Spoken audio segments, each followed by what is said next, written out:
Hello and welcome students, Gyanjyoti coaching সেন্টারের পক্ষ থেকে তোমাদের সকলকে আরও একবার স্বাগত।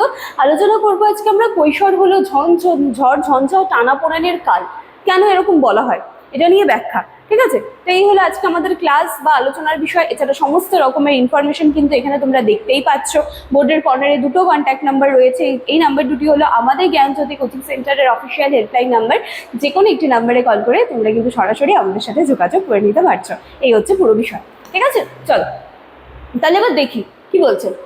কৈশোর মানব জীবনের একটি গুরুত্বপূর্ণ পরিবর্তনকাল। সকলেই জানি, সকলেই এই সময়টার থেকে আমরা পার হয়ে এসেছি, তাই তো? শৈশব ও প্রাপ্তবয়স্ক জীবনের মধ্যবর্তী সময়ে এই পর্যায়ে কি বলা হচ্ছে দেখো, শৈশব এবং প্রাপ্তবয়স্ক। ঠিক আছে, শৈশব আর প্রাপ্তবয়স্ক এই দুটা জীবনের মাঝের যে পর্যায়টা রয়েছে, ঠিক আছে, তো এই মধ্যবর্তী এই পর্যায়ে কিশোর কিশোরীদের শারীরিক বলো, মানসিক বলো, আবেগগত, সামাজিক ক্ষেত্রে কিন্তু এই যে সময়টা, এই সময় কিন্তু মারাত্মক চেঞ্জেস আসে। ঠিক আছে, মনোবিজ্ঞানী জি স্টেনলি হল কৈশোরকে শ্রম অ্যান্ড স্ট্রেস, ঝড় ঝঞ্ঝা ও টানাপোড়েনের কাল বলে অভিহিত করেছেন। যখনই এই কৈশোর সময়কালকে কেন ঝড় ঝঞ্ঝা টানাপোড়েনের কাল আসবে পরীক্ষায়, তখন কিন্তু এই নামটা মেনশন করতে ভুলবে না।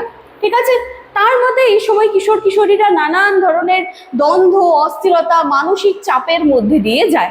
আর এত তাড়াতাড়ি চেঞ্জেসগুলো এই সময় আসতে থাকে যে এই সময়ে যারা সেই সময় পার করে আসে তারা হয়তো অনেক লেটলি সেটাকে রিয়েলাইজ করে, বা যারা এই সময় এখন যারা রয়েছে তারা কিন্তু এখন যথেষ্ট কনফ্লিক্টের মধ্যে দিয়েই যাচ্ছ।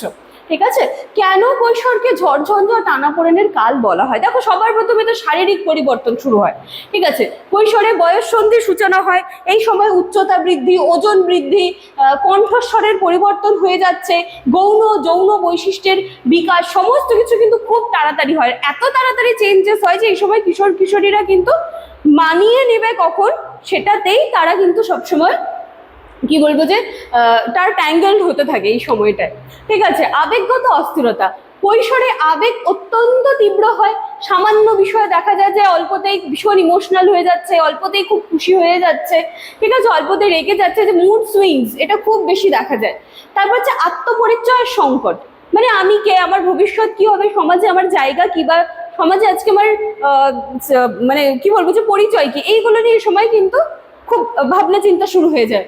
তারপর পিতামাতার সঙ্গে দ্বন্দ্ব, এটা আমরা সকলেই জায়গাগুলো ফেস করে এসেছি।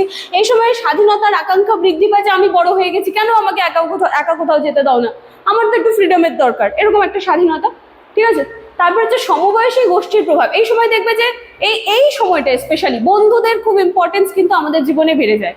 ঠিক আছে, বন্ধু মহলের মধ্যে ফেমাস হওয়া বা একটা বড় গ্রুপ আছে কিনা আমার, এইগুলো নিয়ে কিন্তু খুব এই সময় একটা দ্বন্দ্ব চলে। ঝুঁকিপূর্ণ আচরণের প্রবণতা, নতুন অভিজ্ঞতা অর্জনের আগ্রহ এবং আবেগ প্রবণতার কারণে কিশোররা কখনো কখনো ঝুঁকিপূর্ণ কাজ করতে থাকে। ঠিক আছে, এই যে আবেগ প্রবণতা, এই সময় ইমোশনটা খুব বাজেভাবে কাজ করে, সেটা ভালো হোক খারাপ হোক।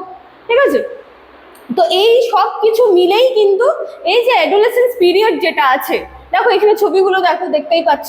ঠিক আছে, তো যার জন্য এই সময়কালটাকে কিন্তু ঝড় ঝঞ্ঝার কাল বলা হয়।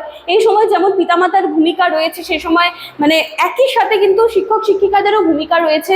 এই সময়টায় দিয়ে পার হওয়া যে সমস্ত কিশোর কিশোরীরা রয়েছে তাদেরকে কিন্তু বোঝানো বা তাদেরকে বোঝা। ঠিক আছে, তো এই হচ্ছে আলোচনার বিষয়। আশা করছি বিষয়টা তোমাদের ভালো লাগবে। চলো দেখা হচ্ছে তাহলে আবার নেক্সট দিনের ক্লাসে। Thank you.